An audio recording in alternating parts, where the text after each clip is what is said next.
National Markets Showcase, Positioning and Selling Your Products and Services in the African Marketplace. My name is Alice Ancona. I'm Senior Vice President and COO of the World Trade Center Miami. The World Trade Center Miami is the organizer of the America's Food and Beverage Show. For those of you attending this session, please be sure to type your questions into the chat or into the Q&A box in the bottom of the screen, and we will address all questions at the end of the session. It is now my pleasure to introduce Desmond Alufahai, our moderator for this panel. Desmond is a Division Director for the Protocol and International Affairs Division at Miami International Airport, which is the Miami-Dade Aviation Department. Desmond is also a member of South Florida District's Export Council, which is a private sector group which supports the U.S. Departments of Commerce efforts to promote and export U.S. products. He is also a member of the World Trade Center Miami's Board of Directors. Joining the panel today is Kemi Arosani. She is Director of the African Trade Expansion Program here at the World Trade Center Miami, and Chardonnay Marchesi from IATF. The panel is yours, Desmond. Thank you. Thank you so much, Ms. Alice, for that very kind introduction. It is my great pleasure to welcome those of you that are joining us today from wherever you are all over the globe.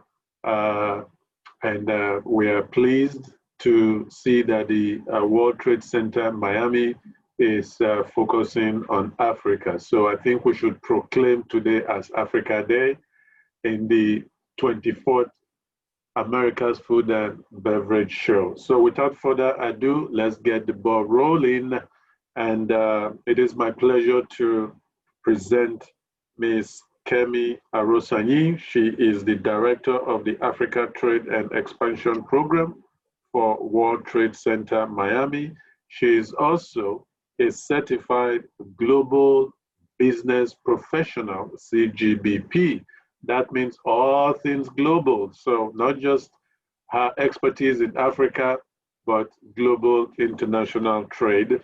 And for those of you who are not aware, the Africa Intercontinental Free Trade Area came into existence last year. And so Ms. Kemi is going to give us a brief overview and then introduce our second keynote speaker that will talk a little bit about the Intra-Africa Trade Fair. That is something not to miss because it is the most robust and the largest trade fair in the continent of Africa. Distinguished guests, ladies and gentlemen, my sister from my hometown in Nigeria, Miss Kemi Arosani. Hello, everyone. Good afternoon. Thank you, Desmond, for that wonderful introduction.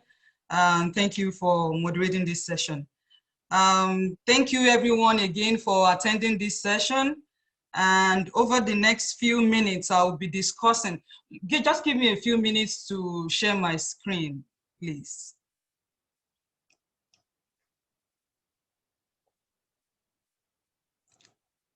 Okay. Can everyone see my screen? Yes, Kemi, your screen comes in clear. Okay. So thank you very much, everyone, for your time this afternoon and for joining us to learn more about the continent of Africa. This afternoon, I will be discussing how you can leverage the Africa Continental Free Trade Area to position and sell your products in the African market. The last session, we had presenters that spoke to us about the South African market or Southern African market. And also another presenter spoke to us about the Tanzanian market and the Kenyan market. But my presentation is broad, covers the entire continent because the Africa Continental Free Trade Area is a new market integration plan that brings all the countries of Africa together to create a single market. But before I go into details about the Africa Continental Free Trade Area, I would just like to quickly, take you through facts that you need to know about Africa, especially for people that are not so familiar with the continent. So the continent of Africa has 55 countries, 1.3 billion people in terms of population, and that is more than 17% of the global population. The United Nations has reported also or projected that by by 2050, the population of Africa would have become 2.5 billion people. So that's a market that you cannot ignore. That's a market that you need to really pay attention to, because so many other global markets are heading towards Africa. The combined GDP under the Africa Continental Free Trade Area for all the countries is $3.4 trillion right now. And McKinsey Global Institute has also, informed us through their market research that consumer and business spending will increase to $5.6 trillion by 2025. So before COVID-19, middle class has actually been growing steadily over the past decade or 2 decades, and Africa has a very rich tradition and diverse culture. So that's briefly what I wanted to know about the continent of Africa. You would have heard so much about it, or read a lot about, and a lot of presentation has been made, giving us a background about the continent earlier today. Another thing I want to talk about is the ongoing transition across the continent. Most of the time, the perception that people have about doing business in Africa is not so positive. A lot of people feel that doing business in Africa is too risky. There's too much corruption. There's a lot of insecurity. There's political unrest and all of that across the continent. I will tell you that over the past 20 years, in 2 decades or the last decade, the business environment has actually improved. And the main indicator that gives us that, that tells us that is looking at the World Bank Doing Business Annual Report. So over the past 10 years or 20 years, a lot of countries in Africa have actually moved significantly on the ranking of doing business of the World Bank. They've actually moved significantly from, lower numbers to, there's a lot of improvement. For example, the doing business report for 2020, Nigeria surfaced as number 10 on the most improved countries in terms of doing business because of the kind of reforms going on. And I will give an example of Rwanda, for example. In 2008, Rwanda was rated on doing business as number 148, but in the new report that came out in 2020, the Rwanda has moved to number 38 in terms of the ranking of countries and countries' ease of doing business.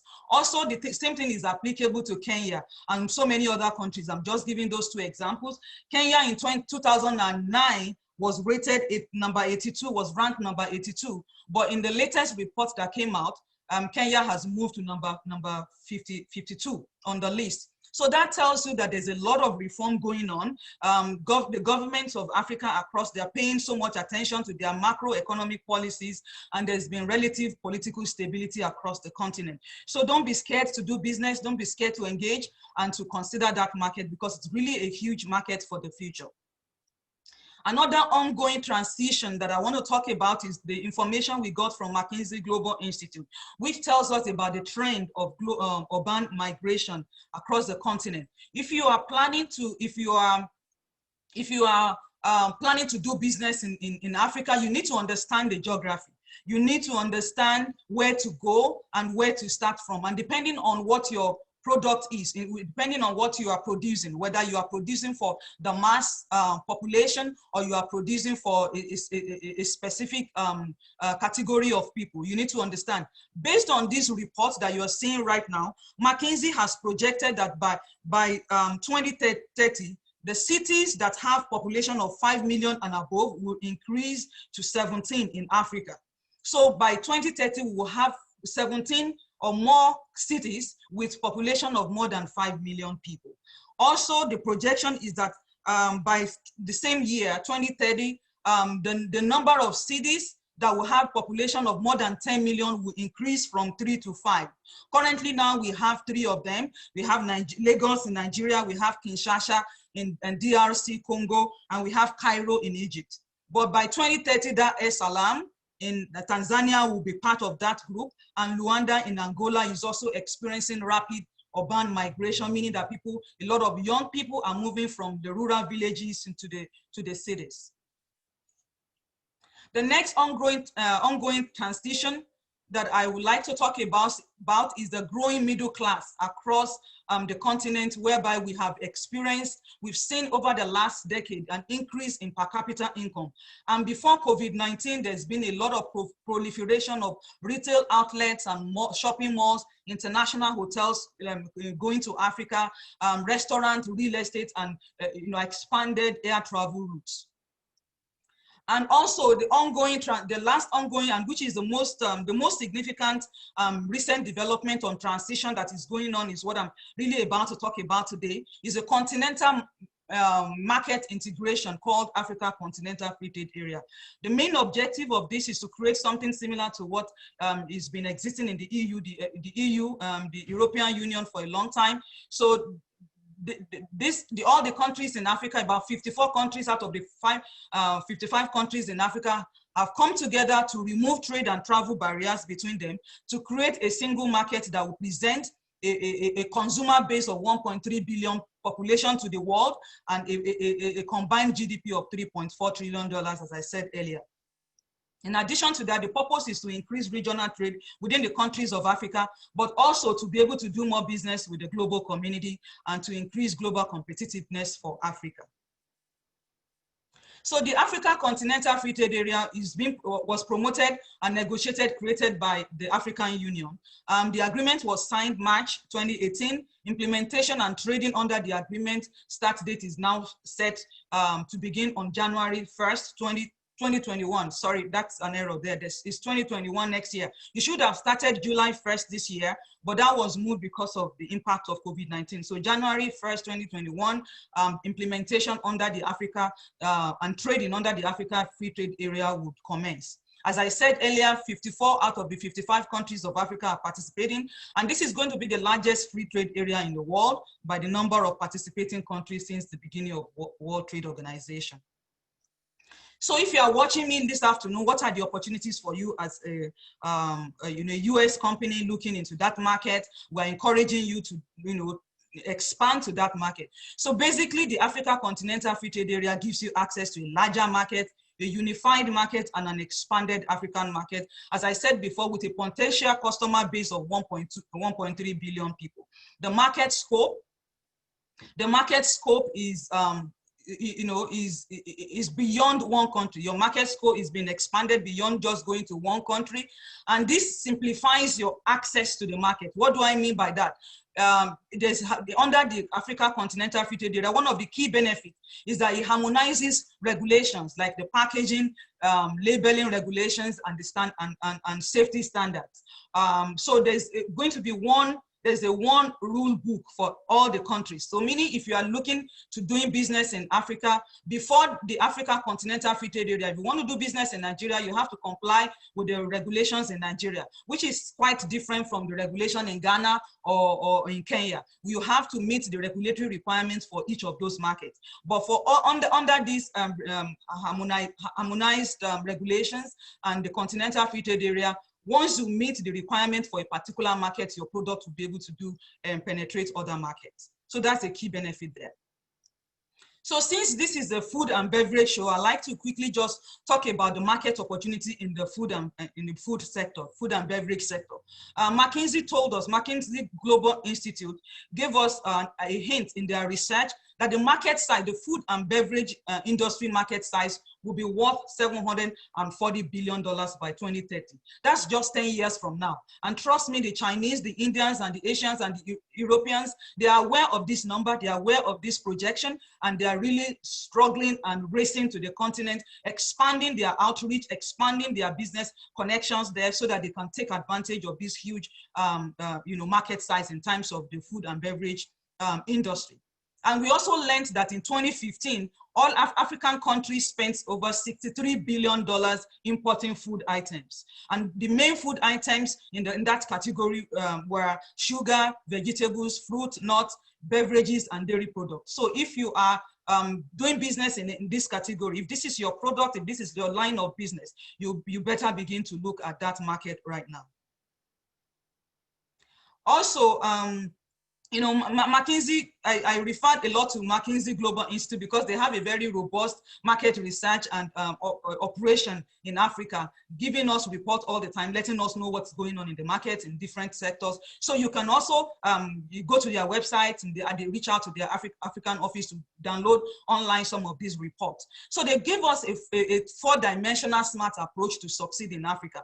As I said before, the perception about going to Africa is quite less positive. A lot of people are scared to go to the market, but they told us you can be successful if you follow the framework, this four-dimensional framework. But it's very wordy. I just brought out the summary, which is you need to do your due diligence when you are going to the market. Check each country's overall business environment. I just told you about how each country is trying to improve their business environment, their ease of doing business ranking and all of that. You need to check the availability of talent and partnership, because it's very important for you to use local talent, for you to use local distributors, for you to use local, you have local partnership when you are there.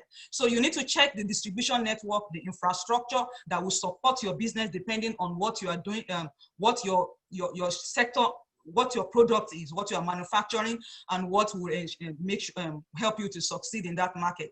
You need to choose your business and the best entry strategy for you, whether you need to go into the franchise, your operation, or you need to look for distributors there, and you need to do an elaborate market research. Some of the market research are already available online, actually. I just gave an example of McKinsey reports on yearly basis or periodic basis that they release on the market.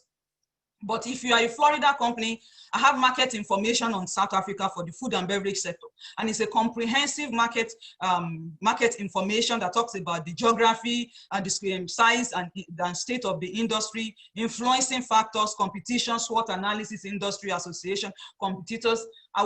You will have my contact information at the end of this presentation. You can take a picture of my contact information. If you send me an email, I can make this available to you. It's a free market information. Particularly, we want Enterprise Florida is the one that gave us this opportunity, and we want to make it available to Florida companies, food and beverage companies. So even if you're not Florida companies, you can also I can send it to you if you reach out to me. So another major another major strategy that you need to consider when you are looking at Africa is market access events. I have a presenter, my colleague Chardonnay will take off from here. She has a short presentation to make after my presentation now, where she's going to talk about the Intra-African Trade Fair. This is a trade fair where you can go, you can participate. It's coming up next year. If you participate in that trade fair, it brings all the countries of Africa together. And instead of going to individual countries for you to do your market research, your due diligence, you will have the opportunity of meeting all the buyers and the sellers together in one location. So I will hand over. Thank you. So let's go to Africa. This is my contact information if you want to take a picture of that. And then thank you for listening to my presentation. I will hand over to Chardonnay, who is going to talk more about the Intra-Africa Trade Fair, which is a key and great market access opportunity for US companies in the continent. Thank you.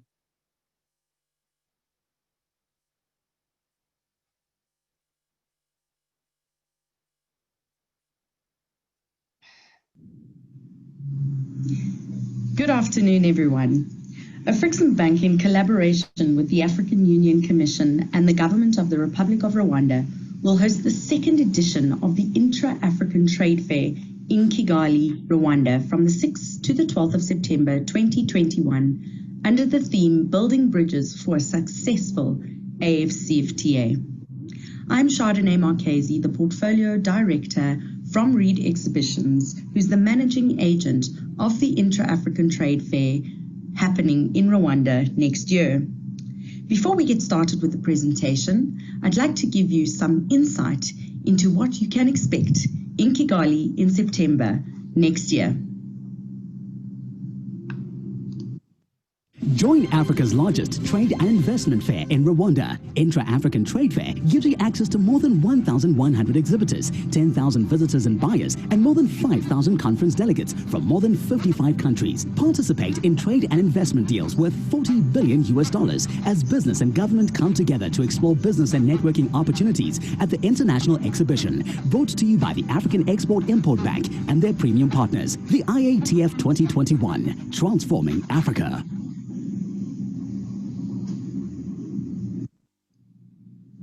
Well, there you have a short summary, and we will go into depth in this presentation.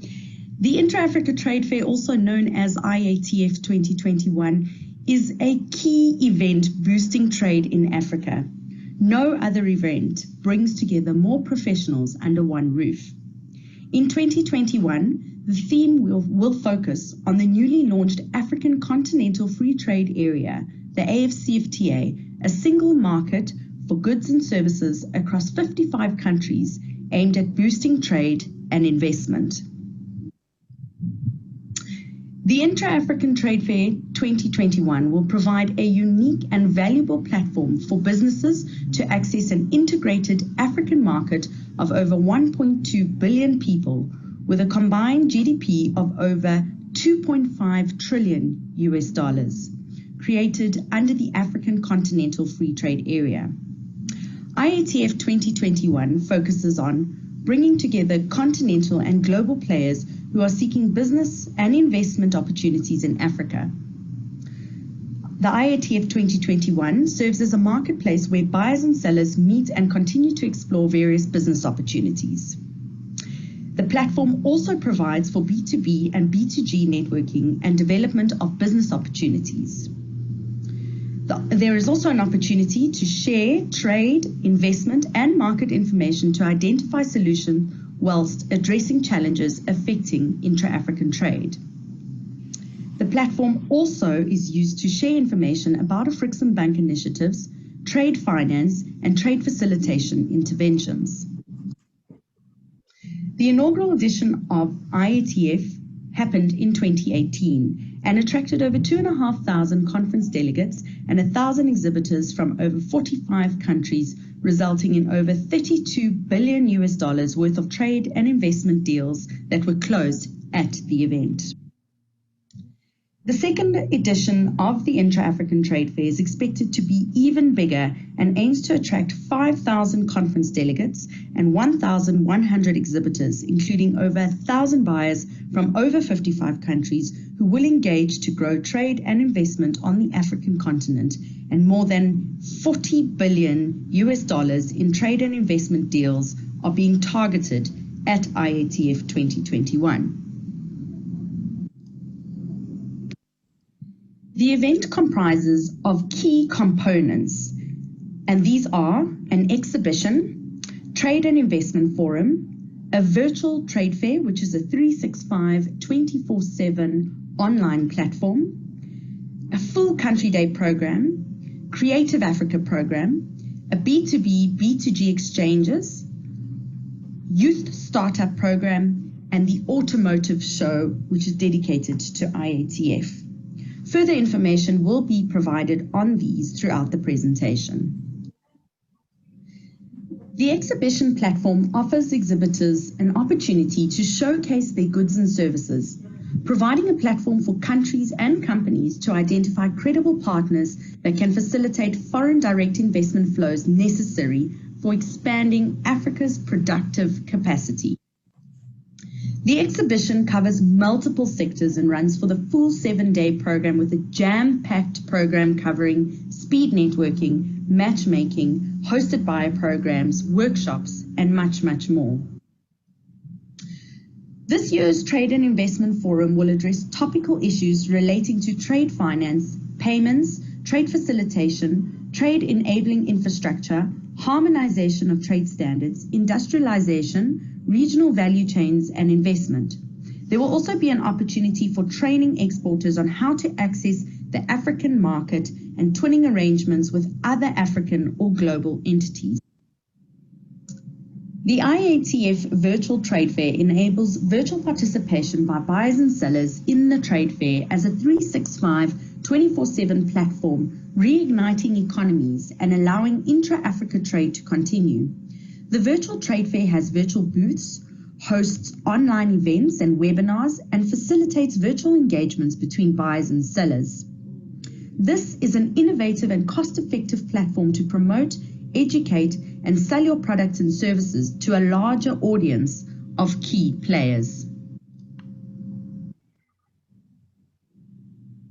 The IATF merchandise store and online marketplace is an opportunity to purchase official IATF merchandise, as well as an opportunity for exhibitors to use this platform through the IATF marketplace to sell their products.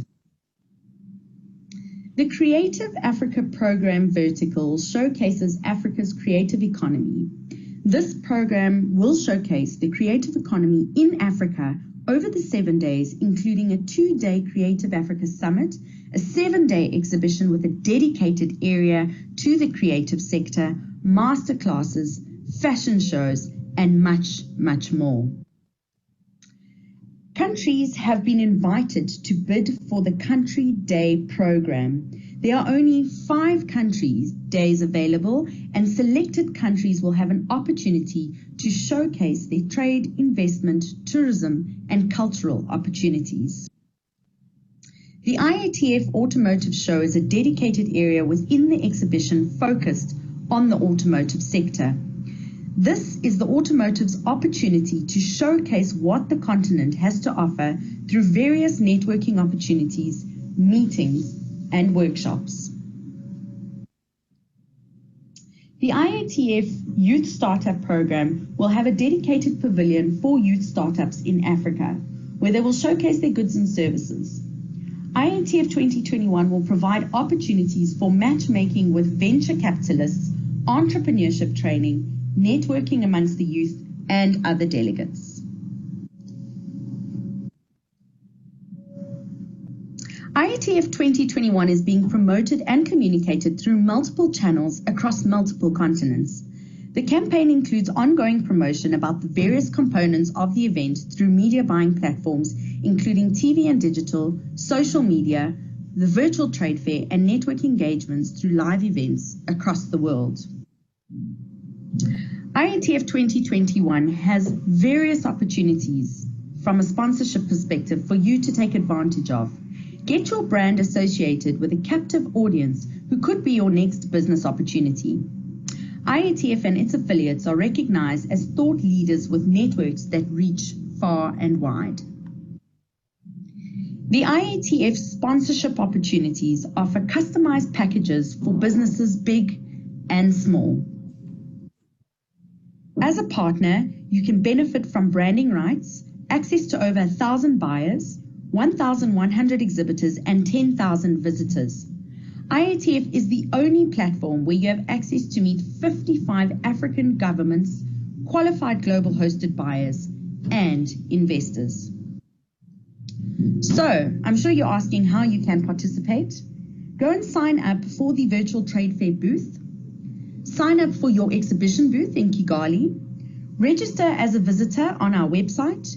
Register as a delegate, and confirm your participation as a sponsor.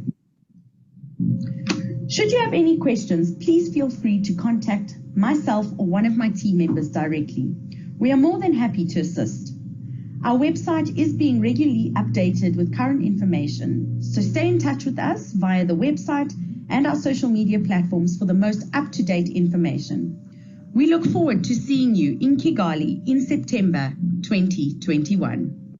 Thank you. Thank you. Wow. Thank you so much, Ms. Kemi. Thank you for that very nice presentation. I think the key takeaway from these two presentations is really that there is nothing to be afraid of in thinking of doing business in Africa.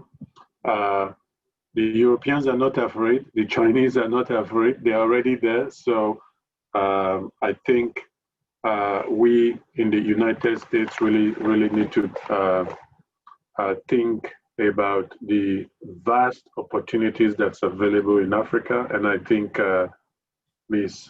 Kemi's presentation about taking us through the fact that the current reports, the ease of doing business report, the fact that there are more and more Africans now in the middle class, and that there's a huge urban migration, so the spending power is there. And of course, the integration of 1.3 billion people through the new Africa Continental Free Trade Area that will come into force on the January 2021 are very key indicators that we really should no longer ignore Africa. And of course, one good way of doing that is definitely to consider the IAFT, the Intra-Africa Trade event in Kigali. So flights, book your flights now. They're very cheap. There's no excuse. This is the best time to book your flight. And you will be impressed when you go to Kigali. You will be impressed. The vast, and I think Ms. Kemi referenced that in her report. The Rwanda that you know in the 90s with genocide and all of that is no longer the Rwanda that you know of today. In fact, Rwanda is leading country, I believe, in the world, if not Africa, that has the most number of women in the legislative body. So it's a very clean city, and you will be very, very impressed when you go to Rwanda.